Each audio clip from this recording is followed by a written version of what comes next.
Hello good morning दोस्तों, mock test number 16 में आपका वेलकम है।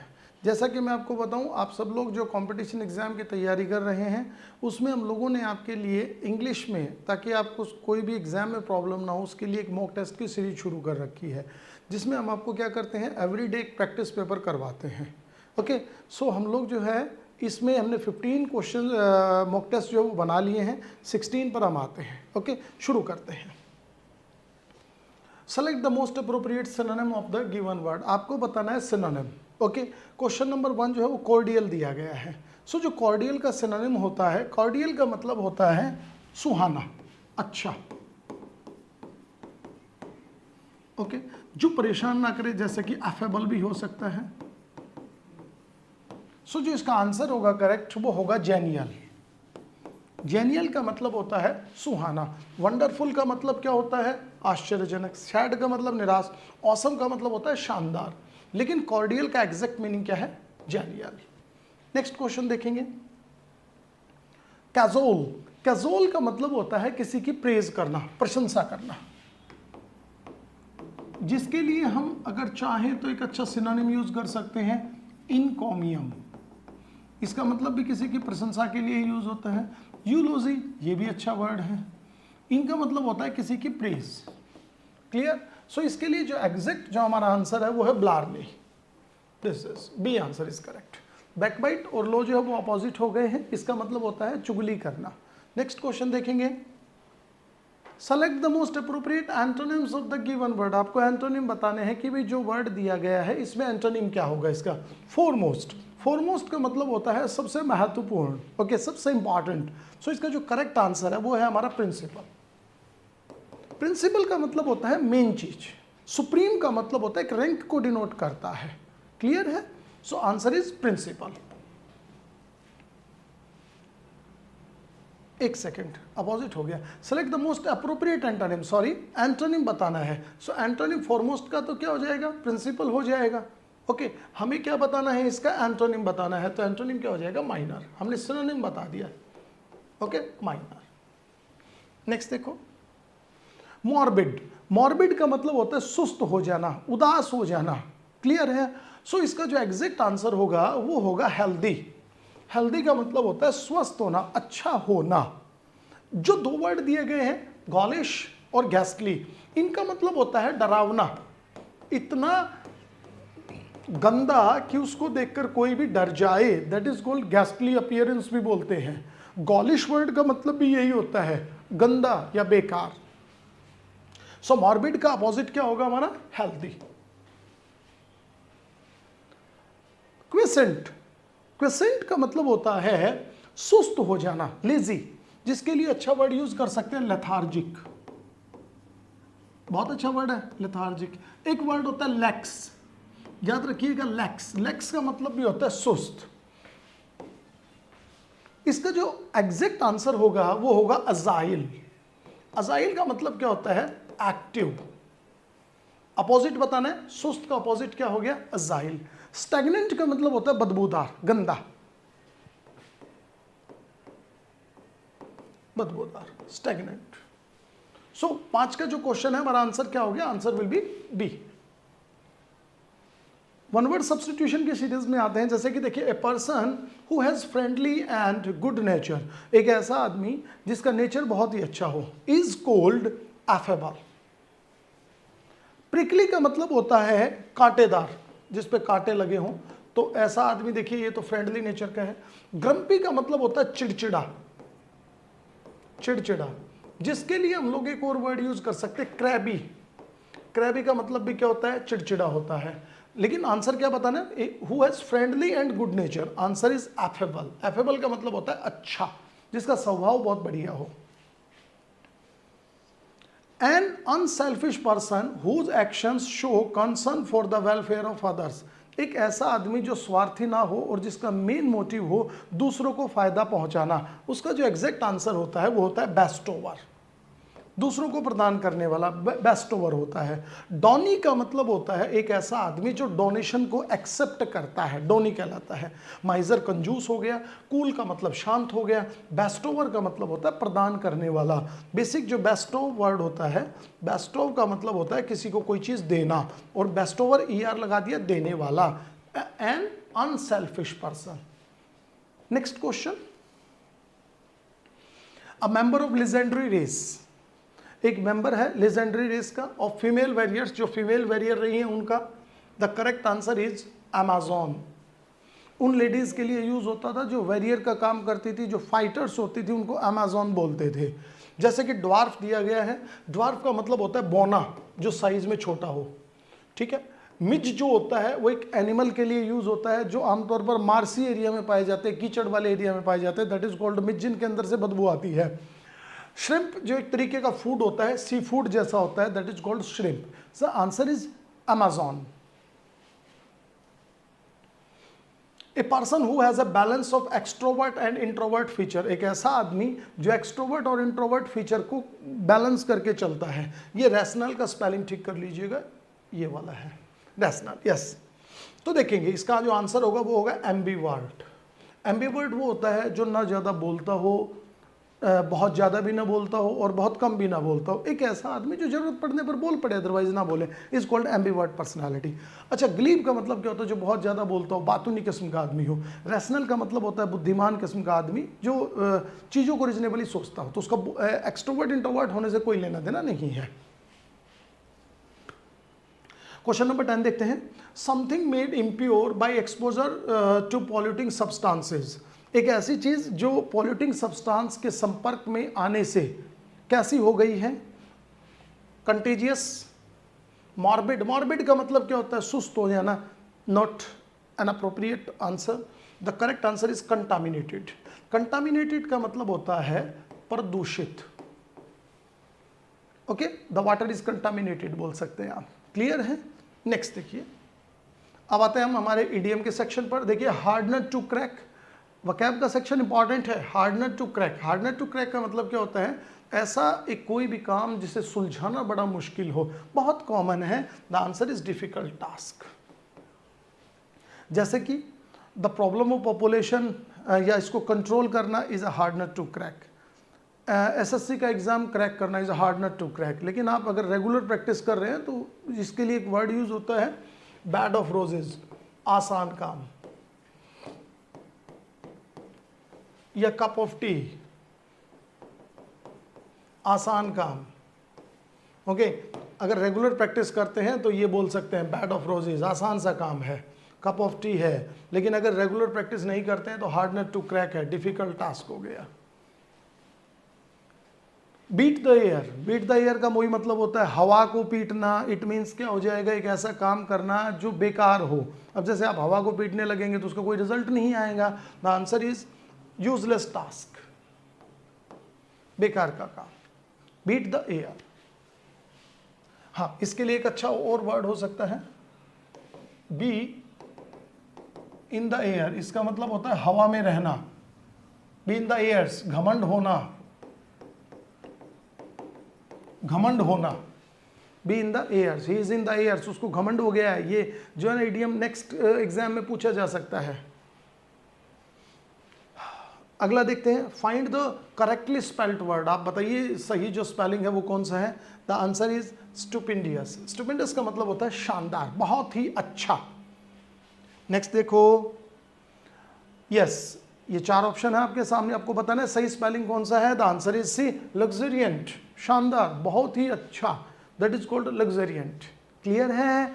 नेक्स्ट देखते हैं, यस, आपका ग्रामर का सेक्शन आ गया। जैसे कि find an error in the following sentences, although the toys are, यद्यपि जो खिलौने हैं, all together in the cupboard, cupboard में रखे हुए हैं, they are not properly arranged, उन्हें अरेंज नहीं किया गया है। ऑल्दो द टॉयज आर, जो टॉयज हैं वो रखे हुए हैं all together, okay. This all together is wrong. All together का मतलब क्या होता है, ये वाला, जिसका मतलब होता है इकट्ठे होना। ऑल टुगेदर का मतलब क्या होता है, इकट्ठे होना। क्लियर है?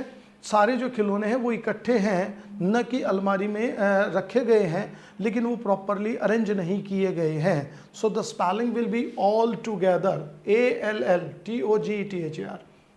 नेक्स्ट देखिए, they are not properly arrange. Silver as well as gold are considered as precious metals. सोने और चांदी को प्रीशियस मेटल समझा जाता है। जब भी दो सब्जेक्ट, याद रखना, सिल्वर और गोल्ड को किससे जोड़ा जाए, यानी कि दो सब्जेक्ट कोई भी हो, एज वेल एज से जोड़ा जाएगा। वर्ब हमेशा पहले सब्जेक्ट के अकॉर्डिंग यूज होगा। पहला सब्जेक्ट हमारा क्या है, सिल्वर, अनकाउंटेबल है, वर्ब कैसे यूज हो जाएगी, सिंगुलर। कंसिडर्ड समझा जाता है, आर की जगह क्या आ जाएगा, इज आ जाएगा। Due to short circuit in the hanging wires fire broke out. ठीक है, एक वर्ड यूज हुआ है ब्रोकआउट, पहले तो ये याद रखेंगे। ब्रोकआउट का मतलब क्या होता है, एक साथ शुरू होना। आग जब भी लगती है, आग का लगना या भड़कना जो यूज होता है वो ब्रेकआउट के लिए यूज होता है। इन ए स्लम, स्लम का मतलब क्या होता है, झुग्गी झोपड़ी के एरिया में एकदम से आग लग गई और उसकी वजह क्या थी, शॉर्ट सर्किट थी। ओके, तो slum cluster in the capital yesterday, राजधानी में। सेंटेंस देखेंगे तो एक बहुत कॉमन सी बात मैं आपको बता रहा हूँ, वो पता है क्या है कि ड्यू टू जो है वो आमतौर पर एडजेक्टिव के तौर पर यूज होता है, इसीलिए ड्यू टू से कोई भी सेंटेंस शुरू नहीं होता है। अगर आपको सेंटेंस शुरू करना हो तो आप शुरू करेंगे ओइंग टू की वजह से। ओइंग टू का मतलब क्या होता है, के कारण। ड्यू टू से सेंटेंस शुरू नहीं होगा, नो, डोंट यूज। क्लियर है, कभी मत बोलो due to illness I can not come. Sentence बोलना है तो owing to illness I can not come, owing to. Don't use due to, कभी भी सेंटेंस के शुरू में ड्यू टू का यूज नहीं होगा। नेक्स्ट क्वेश्चन देखो, unless you will run fast you can not catch the bus. जब तक तुम तेज नहीं दौड़ते हो, अनलेस जो वर्ड होता है उसका मतलब ही क्या होता है, जब तक कि तुम ऐसा नहीं करते हो। क्या, यू विल रन फास्ट, तुम तेज नहीं दौड़ते हो। यू कैन नॉट, तुम नहीं कर सकते, क्या, बस को नहीं पकड़ सकते। अनलेस वर्ड यूज हुआ है, एक वर्ड यूज होता है अनटिल। दोनों वर्ड जो होते हैं वो कंडीशन को डिनोट करते हैं, और दोनों की खास बात क्या होती है वो देखिएगा। जो अनलेस है और जो अनटिल है, बहुत देखिए कॉमन से क्वेश्चन जो है ना वो आपको हम प्रैक्टिस करा रहे हैं, यही एग्जाम का क्राइटेरिया है। अनलेस अनटिल, पहली चीज इनके साथ नॉट का यूज नहीं होगा, क्योंकि अनलेस अनटिल का मतलब ही क्या होता है, जब तक नहीं। जब तक नहीं मतलब जब तक मैं नहीं आऊँ तुम्हें यहीं रहना है, अनटिल का यूज़ होगा। जब तक तुम पढ़ोगे नहीं, पेपर कैसे पास करोगे, अनलेस का यूज़ होगा, क्योंकि अनलेस कंडीशन को डिनोट करता है, अनटिल टाइम को डिनोट करता है। दोनों के साथ पहली चीज़ याद रखनी है, नोट का यूज़ नहीं होगा, क्योंकि ऑलरेडी दोनों नेगेटिव सेंस में है। दूसरी इंपॉर्टेंट चीज़ याद रखनी है कि कंडीशन को डिनोट करते हैं, और आमतौर पर इन वर्ड्स के साथ हम शैल और विल का यूज़ नहीं करते हैं, बिल्कुल नहीं करेंगे, गलत हो जाएगा। अनलेस आ गया, अनलेस के साथ विल का यूज़ नहीं होगा, काट दीजिए, ए आंसर आपका हो गया। क्लियर है, will go for next question. Scarcely Amit had heard the news when he fainted. मुश्किल से शायद अमित ने वो खबर सुनी भी नहीं पूरे तरीके से कि वो अचानक से बेहोश हो गया। देखिए दो वर्ड यूज होते हैं, किस चीज को डिनोट करते हैं, किसी भी चीज की रेंज को बताते हैं, हार्डली और स्कैर्सली। याद रखना जब भी इन वर्ड का यूज सेंटेंस के शुरू में हो, ओके, तो हार्डली और स्कैर्सली का यूज जब भी सेंटेंस के शुरू में होगा इनवर्जन बन जाएगा। इनवर्जन का मतलब क्या होता है कि जो हेल्पिंग वर्ब है ना वो ऑलवेज सब्जेक्ट से पहले आ जाएगी।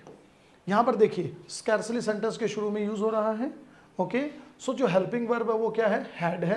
कहाँ आएगी, सब्जेक्ट से पहले आएगी, ठीक है। Hard the news when, hardly और स्कैर्सली के साथ किसका यूज होगा, व्हेन का यूज होगा।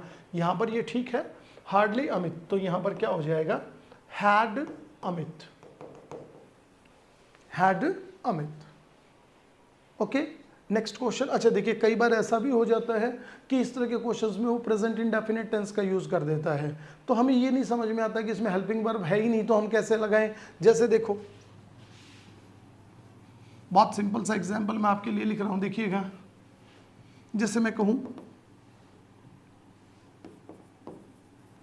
Hardly he comes on time, मान लीजिए ऐसा सेंटेंस आ जाए, hardly he comes on time. देखिए हार्डली का यूज हो गया, इन्वर्जन होगा, इन्वर्जन का मतलब हेल्पिंग वर्ब सब्जेक्ट से पहले आएगा। अब आप सोच रहे होंगे सर यहाँ हेल्पिंग वर्ब है ही नहीं, बिल्कुल है, ये रही देखिए प्रेजेंट इंडेफिनिट है, प्रेजेंट इंडेफिनिट में हेल्पिंग वर्ब क्या यूज होती है, डज। डज क्यों यूज हुई, क्योंकि ही हमारा सिंगुलर है, सो hardly does he come on time. ये याद रहे आपको। नेक्स्ट क्वेश्चन देखेंगे 20 पे आइए। For how long you have been living in this town, तुम कब से इस टाउन में रह रहे हो। फॉर हाउ लॉन्ग मतलब कितने लंबे समय से। Okay, you have been living in this town, तुम टाउन में रह रहे हो। सेंटेंस इंटरोगेटिव है, बिल्कुल सही है। ओके, अब देखेंगे गलती कहाँ पर है, फॉर हाउ लॉन्ग आ गया, लेकिन सेंटेंस इंटरोगेटिव है तो जो हेल्पिंग वर्ब है वो सब्जेक्ट से पहले यूज होगा, हमने कहाँ यूज कर दिया, बाद में। तो सही स्ट्रक्चर क्या होगा, हैव यू बीन। ये ट्रिकी क्वेश्चंस होते हैं, यही पेपर में अब आ रहे हैं। आप वो उन रूल्स को छोड़ दीजिए जैसे कि जो रटने पर फिक्स हो जाते हैं। कॉमन सा सवाल है, बोलने में फिट लग रहा है, एग्जामिनर ने पूछ लिया। So for how long have you been होगा, न कि you have been. Okay, answer is B. Fill in the blanks, gap fill करना है। We did not buy the table, हमने टेबल नहीं खरीदा। टेबल नहीं खरीदा, नहीं खरीदने का कारण क्या है, इट वॉज टू एक्सपेंसिव, ये बहुत ही महंगा था। यहाँ पर जो वर्ड जोड़ना है वो ऐसा जोड़ना है जो रीजन को बताए, कारण को बताए। सो का मतलब क्या होता है, इसीलिए, ये तो रिजल्ट को शो करता है। जैसे कि ही इज रिच, वो अमीर है। ओके, सो इसीलिए ही स्पेंड्स लेविशली, वो खूब पैसे खर्च करता है। रीजन बताना है। ओके, हेंस, हेंस का मतलब भी इसलिए होता है। हमें क्या बताना है, रीजन, बिकॉज, बिकॉज का मतलब क्या होता है, क्योंकि रीजन को डिनोट करता है। आंसर हो जाएगा because it was expensive. Answer C is correct. Next question देखो, you have travelled a long way, तुमने बहुत लंबा रास्ता तय किया है, बहुत लंबा रास्ता तय किया है, तो ऐसा लगता है कि तुम थक गए होगे, और बिल्कुल ये श्योरिटी है। सो जहां पर भी ऐसा लगे श्योरिटी है। देखिए, शुड का मतलब चाहिए, मस्ट का मतलब चाहिए, माइट संभावना, मे का मतलब संभावना। तो अगर ट्रैवलिंग थोड़ी बहुत हो तो हम संभावना कर सकते हैं कि आप कम थके होंगे, लेकिन चूंकि पहले सेंटेंस में मेंशन किया गया है you have travelled a long वे, बहुत लंबा रास्ता तय किया है, तो इसका मतलब ये श्योरिटी है कि आप थक गए होंगे। तो श्योरिटी जहां पर वो प्रेशराइज हो, किसका यूज हो जाता है, मस्ट का यूज हो जाता है। You must come on time, you must study, you must work hard, ये जो वर्ड होता है ये ऐसा शो कर रहा है कि आपको ये काम करना ही होगा। नेक्स्ट देखो, make a passive voice of the following sentences. Newton discovered the law of gravity. Discovered verb की सेकंड फॉर्म है, पैसिव वॉइस बनाना है, वॉज वर्ब का यूज होगा, बहुत सिंपल है। क्या है, the law of gravity is subject, ले लेंगे, ये रहा द लॉ ऑफ ग्रेविटी, ये लीजिए। Newton was discovered by the law of gravity, Newton को लॉ ऑफ ग्रेविटी ने सर्च किया था, सेंटेंस रॉन्ग है। The law of gravity had been discovered by Newton, जब भी किसी सेंटेंस में वर्ब की सेकंड फॉर्म दी गई हो, पैसिव वॉइस बनाते टाइम क्या करेंगे, वॉज वर्ब के साथ वर्ब की थर्ड फॉर्म लगा देंगे, हैड का यूज गलत हो जाएगा। वॉज डिस्कवर्ड बिल्कुल सही है, बाय न्यूटन ये भी सही है। आंसर हमारा क्या हो जाएगा, बी हो जाएगा। क्लियर है। क्वेश्चन नंबर 24 देखिए, we should avoid excess use of mobile phone, हमें मोबाइल फोन का एक्सेस यूज अवॉइड करना चाहिए। तो देखिए इसमें जो है ना, excess use of mobile phone, complete object ले लेंगे। शुड क्या है, मॉडल है, जब भी सेंटेंस में कोई मॉडल दिया गया उसका पैसिव वॉइस बनाएंगे तो सिंपल तरीका, मॉडल के साथ बी प्लस वर्ब की थर्ड फॉर्म लगा दो। तो यहाँ पर देखिए, मस्ट बी, शुड को मस्ट में बदलना कोई जरूरी नहीं है। Excess use of mobile phone should be avoided. Okay, so answer is B, we should be avoided excess use, ये गलत है। वी शुड बी, हमें अवॉइड किया जाना चाहिए, सेंटेंस का सेंस ही गड़बड़ा गया है। Answer B is correct. Social work interests me, मैंने आपको बताया था कुछ वर्ब ऐसी होती हैं जिनका जब हम पैसिव वॉइस बनाते हैं तो उनके साथ हम बाय का यूज एज ए प्रपोजिशन नहीं करेंगे, किसी अदर प्रपोजिशन का यूज करेंगे। जैसे कि एक बहुत कॉमन वर्ड यूज होता है नो, नो के साथ ऑलवेज रिमेंबर किसका यूज करेंगे, टू का यूज करेंगे। ऐसे